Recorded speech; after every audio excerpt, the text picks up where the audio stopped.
Hey, AP Statistics students, Mr. Weissert here. We're going to be going over a t-test for a population slope beta. Let's begin.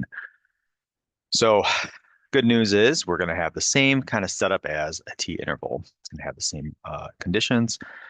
We just got to figure out how to calculate the test statistic and the p-value, and basically everything else is going to be there for us. So, we're doing a test first to test against a population slope, um, or to test if a population slope is going to give us a linear or a positive linear or negative linear relationship. Always look at the wording. Your alternative is either going to be beta is not equal to, beta is greater than, or beta is less than. Now, your null hypotheses or hypothesis will always be beta is equal to zero. In other words, we always assume that there is no linear relationship. But then your alternative could be one of those three, depending on the wording of the problem. So read it carefully. And the parameter will always be that beta is the slope of the population regression line in context, of course. So we're going to check our conditions. And if you remember in the previous video that I just did, we have the four conditions we need to check for a linear regression analysis. And that's going to be, hey, is the scatter plot and residual plot show some sort of evidence of a linear relationship? And we use a random scatter. No curved pattern in the residual plot is always a good thing to talk about. We want to check that off. We also want to check to see if the dot plot of the residuals or the graph of the residuals shows no strong skewness or outliers, or the sample size is great enough to meet the central limit theorem, which is usually 30 or more. So that'll get us the normal condition met in that case. We want the equal standard deviation condition met. Remember, in that condition, in our residual plot specifically, we want to make sure that our scatter plot of our residuals is roughly evenly spread out. In other words, is the same kind of distance throughout the X and Y values as it X increases or decreases. No kind of banding out. In other words, we don't want to see this get bigger or smaller as the X values increase. That's no good. Finally, we always have to check our random condition. Is it random selection? If so, we should check the 10% condition when we're sampling without replacement, or is it random assignment in a controlled experiment? In which case, we do not check the 10% condition. Now, the calculations for test statistic is actually they're going to be like plain as day right in front of you, because most of the time you're going to be dealing with the computer output. So on the computer output, you'll notice over here that we have the t test statistic and a p-value given to us right away. Now that p-value is for a two-sided test. So if you're trying to do a one-sided test, you'd have to divide that number by two. So like in the case of this here, um, take a look at your slope and your standard error for a moment. And I'll just do a little quick check here. If you remember from the last lesson, we learned that our standard error is going to be right here. That's the standard error of the slope. And the slope itself, of course, the sample slope is going to be right here, right next to the x variable listed. Now, here's your formula. And of course, for any test statistic, we always do our statistic minus our parameter divided by the standard error. Now, the statistic in this case is our sample slope. Our parameter is going to be our population slope, but that's usually beta. I mean, it's almost always going to be zero. So that is really just going to be zero there. And then our standard error of the statistic is going to be the standard error of the slope, which is SB, or sometimes it's called SEB. Now, because that number is right there, it just kind of looks at, if you look at this formula here, it really is just going to be the slope divided by the standard error of the slope. And so if you take those two numbers, negative 1.117 and 0.947, and divide them,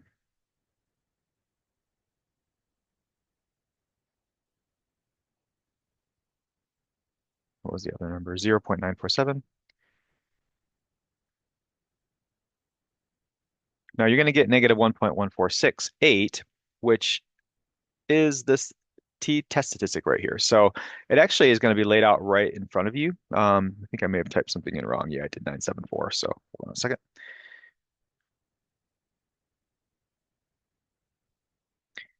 All right, so 947, and there's your negative 1.179, which is would round to negative 1.18. So it's hidden right in front of you. The only thing you have to make sure of to know is how to calculate it in case you are asked to show the work and to make sure that you can get the p-value for a one-sided test because in the computer readout, it's going to give you a two-sided test. And then finally, for our conclusion, just like we're concluding any significance test, we're going to always say either reject or fail to reject the null based on what the p-value is, and always do that in context of the problem. So let's get into an example. Simple one. Our students with longer feet typically taller than their classmates with shorter feet. 15 high school students were selected at random and asked to measure their foot length and height, both in centimeters. Some computer output from a least squares regression analysis of the data is shown. Assume all conditions for inference are met. Now, here's an example right here where we're actually not given all the other information. So we actually have to use the slope and the standard error of the slope to be able to calculate the test statistics. So in this case here, let's talk about setting up our hypotheses first so we know kind of what to do in terms of getting the p-value. So for your hypotheses, in this case here, since we're trying to say, is there a negative linear relationship? Actually, hold on a second.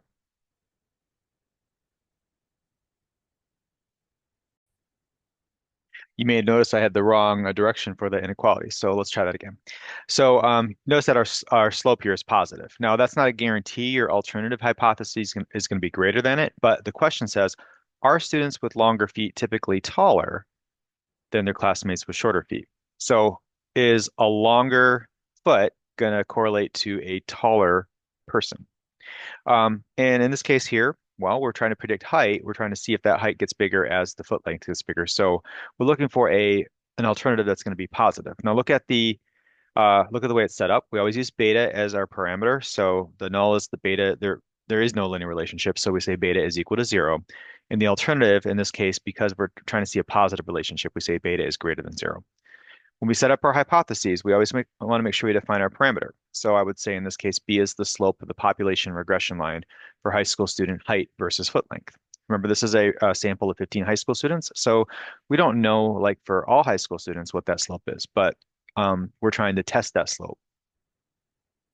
Now, letter B, it says explain why the data provides some evidence for the alternative. Well, look at the slope here. Now, you notice that slope here is positive.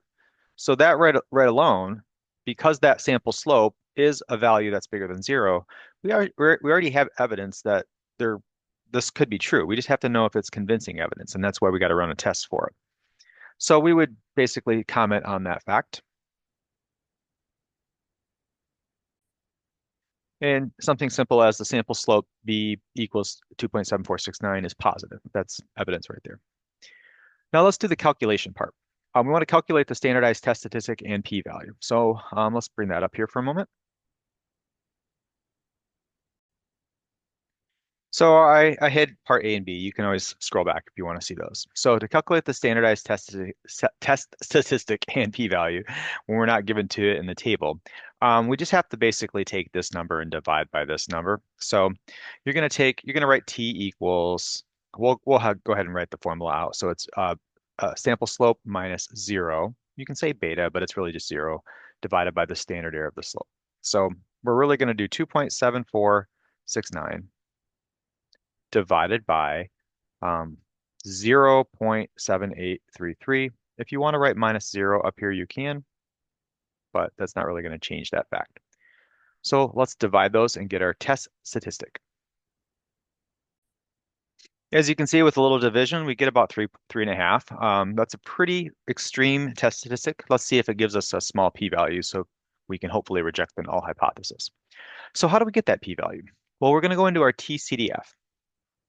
Call that the p-value is the probability of getting results as extreme as what we saw on a test. You want to think if you were to build a t-distribution in this case, what would be the probability of getting a result as extreme as about 3.5 in that t-distribution? Because this was a greater than for your alternative, we're only testing one side, so we only have to go greater than about 3.5. We don't have to double that number at the end. So we're going to go into our TCDF. Second vars, option 6. And our lower bound is going to be 3.5068. and we're going to go to infinity. So we'll put a ton of nines in there. And now your degree of freedom is going to be dependent on your sample size. Now I forgot to talk about that, but if you go up here, you're going to see where it says 15 high school students. So what is that degree of freedom going to be if your sample size is 15? That's right, it's going to be 13. So we're going to subtract 2 from there. So your DF will be 15 minus 2. And so we can put 13 in there and calculate our test or our p-value. Let's do that. So you get a p-value of a very small number. It's less than 1%, so 0.00193. So let's write that and circle it. So your p-value, the probability of getting results as extreme as what we observed, assuming the null is true, is going to be 0.00193. Probably didn't need to go out that many decimal places, but just to kind of give you an idea of how small that is, it doesn't hurt to do that. So now we have a question. We have to interpret the p-value. And I kind of already said it a couple times while we were going over this, but let's formally do that. So with our p-value, when we're interpreting it, we want to make sure that we kind of talk about assuming what the null being true is in the context of the problem. So the null being true in this problem means we don't have a linear relationship between height and foot length, or more specifically, there's no positive linear relationship between height and foot length. So assuming that is true, assuming there is no relationship, we have a very small probability, about 0.00193, of seeing results as extreme or more than we observed in our sample. That's what the p-value is. So we would write that in the context of this problem just like that. And then finally, we want to make a conclusion based off that. Now, you know that with a very small p-value, when the p is low, we reject the hope. So we want to reject the null hypothesis. In other words, we have convincing evidence that there is a positive linear relationship. And it might look something like this. So the conclusion one would make, in this case, what conclusion are we going to make? I would say since our p-value of 0.00193 is small, less than 5%, we're going to reject the null. There is convincing evidence that students with longer feet are taller, which should make sense if you think about it. But now we have kind of a formal proof. So we have convincing evidence of a positive linear relationship, and you just ran your first inference test for slope. Congratulations. Let's do some more examples.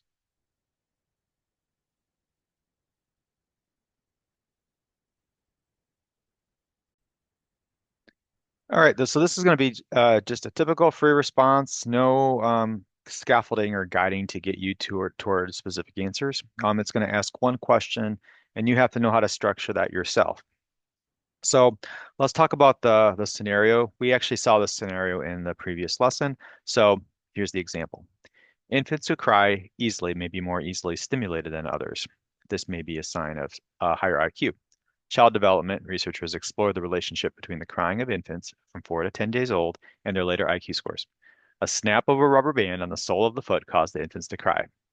The researchers recorded the crying and measured its intensity by the number of peaks in the most active 20 seconds. They later measured the children's IQ at age 3 years using the Stanford Binet IQ test. The table below contains some of the random sample from 38 infants, some data from a random sample of 38 infants.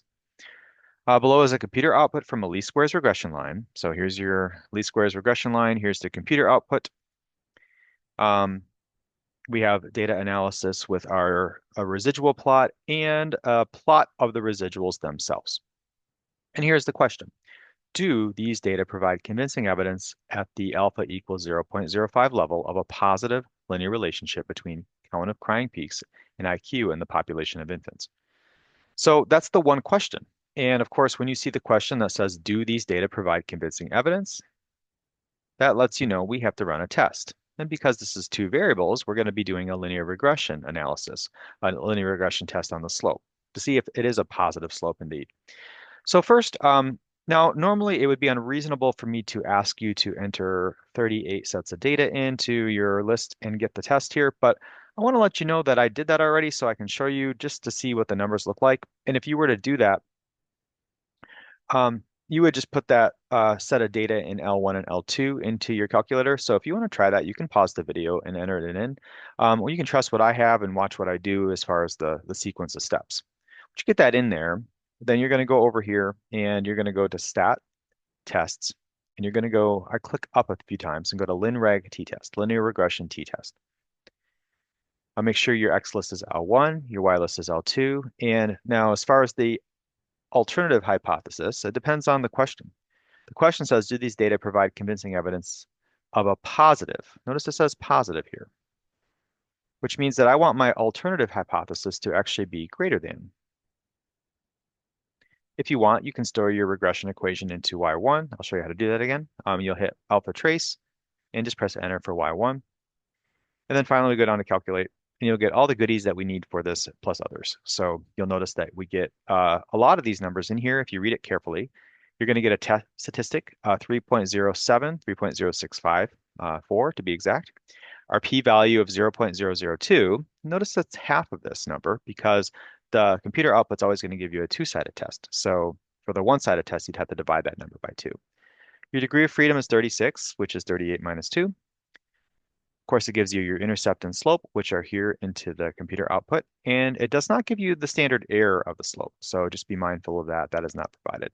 What is provided is the R squared, 0.20699, which is this number right here, and of course the R value, which isn't listed. The standard deviation of the residuals, 17.498, is right here. As you can see here, they rounded it to 17.5. So let's do a little write-up of that.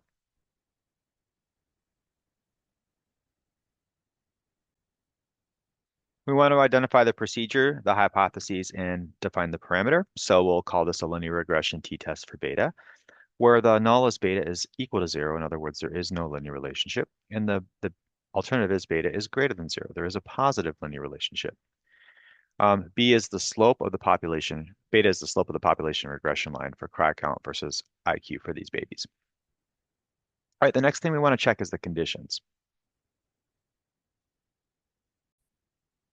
So to nobody's surprise, the conditions are going to be met here. I mean, if they're going to make you write a free response question, you would think that the conditions would be met.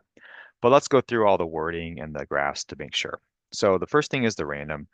Always do random first. And so you can see there was a random sample of 38 infants. And since there was a random sample and we're sampling without replacement, we always want to make sure that we're checking the 10% condition. Obviously, 38 is less than 10% of all infants that could have been sampled from this population, so we're good in that. Now, the other things are, remember, linear, so LNER. I like to do the normal at the end. So want to check the linear condition and the equal standard deviation condition. And the normal condition. Those are going to be all really viewed from the graphs that are provided. So let's take a look at this graph here. Let me hide this. So on this graph, looking at the scatter plot, you can do it from a scatter plots perspective or the residual plots perspective. I'm going to go with the scatter plot here. So on the scatter plot, or the residual plot rather, on the residual plot, you'll notice that it's a roughly random scatter, and there's no leftover curve pattern that got hidden from the scatter plot. So we can say the residual plot reveals no leftover curve pattern and has a random scatter of points as well. So that's going to meet the linear condition. As far as the equal standard deviation or equal variance condition, you want a roughly equal band of residuals. It doesn't have to be perfect. As you can see here, this is pretty far out here, but in general, it's not too alarming. No super triangular shapes going out or fanning out. Generally, for the normal condition, we want to plot the points and see if there's no strong skewness or outliers. Now, you may look at this and say, well, this could be an outlier. But in this case here, since we have such a large sample, 38, since that's at least 30, we've actually met the normal condition because of the central limit theorem. And so with a large sample, our sampling distribution is going to be approximately normal. So all of our conditions are met. Let's run the test. Now, if you remember looking at that I had that data entered in, you'll see that I actually have the p-value and the test statistic right here. The test statistic is 3.0654. The p-value is 0.002. Now, that is the correct test statistic and p-value. So if you were not paying careful attention, you might just pull them from the data, the values right here. So it is given to you. The test statistic is literally this number right here. And I'm not really required to show that if it's already provided for us. Does that make sense? I mean, if they're going to give it to you, why go through the calculations? You could take the 1.4929 and divide by this number here, but since we already have the test statistic, I'm not going to take the time to do that. Now the p-value, because our alternative was a greater than and not a not equal to, we do have to take this p-value and divide by 2 because this is a two-sided test here. So you do have to do that calculation here. So it's going to be 0.004 divided by 2, which is going to be 0.002.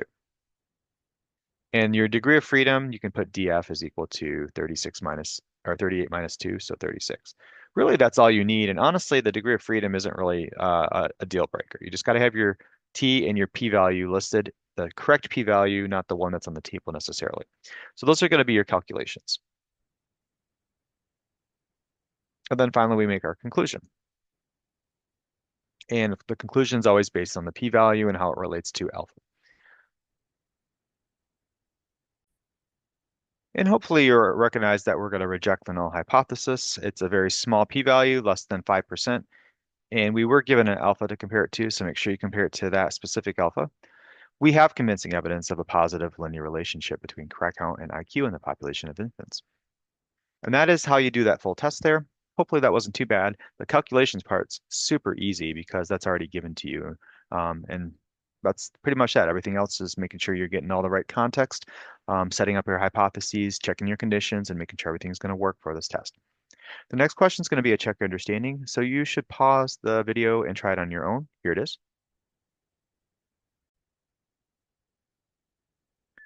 So read the question. I'll read it for you, and then click that pause button, try it on your own, and you can check all the answers after that. Check your understanding. Do countries with higher female literacy rates have lower birth rates? To investigate, a researcher collected data on X equals female literacy rate for women 15 years of age and older, and Y is the birth rate, births per thousand population, for 20 randomly selected countries. The equation of the least squares regression line is y hat equals 54.6392 minus 0.3769x, and the standard error for the slope is 0.087. The researcher verified that the conditions for performing inference about the slope of the population linear regression model are met, which is nice because once your conditions are met, you don't have to recheck them again. You just have to state they're met. So, a few questions to kind of guide you toward getting the conclusion, and then maybe a follow-up question. All right, go ahead and pause it. Try it on your own. Here we go. We're going to go over it in 3, 2, 1. Boom. Here we are. Okay, hopefully you got your beta is less than 0 because it does say, do female literacy rates have lower birth rates? So get your hypotheses correctly. Your parameter is beta is the slope of the population regression line for birth rate versus female literacy rate for all countries. Now let's do our calculations.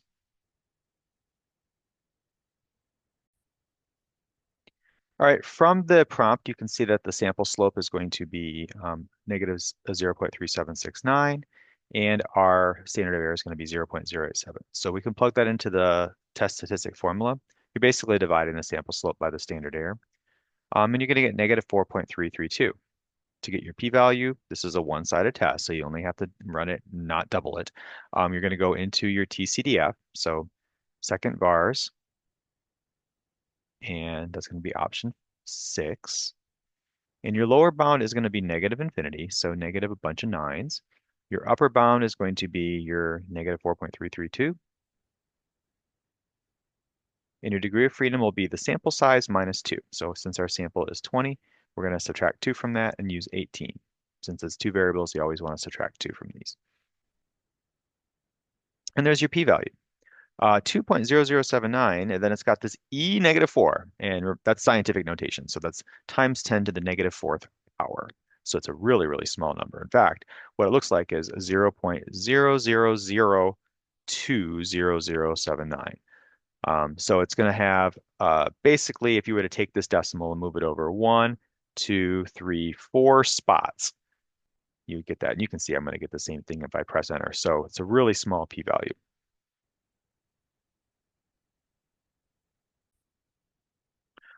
Okay, so we got our p-value that's super small. Of course, that's going to lead us to reject the null hypothesis. So let's write that conclusion.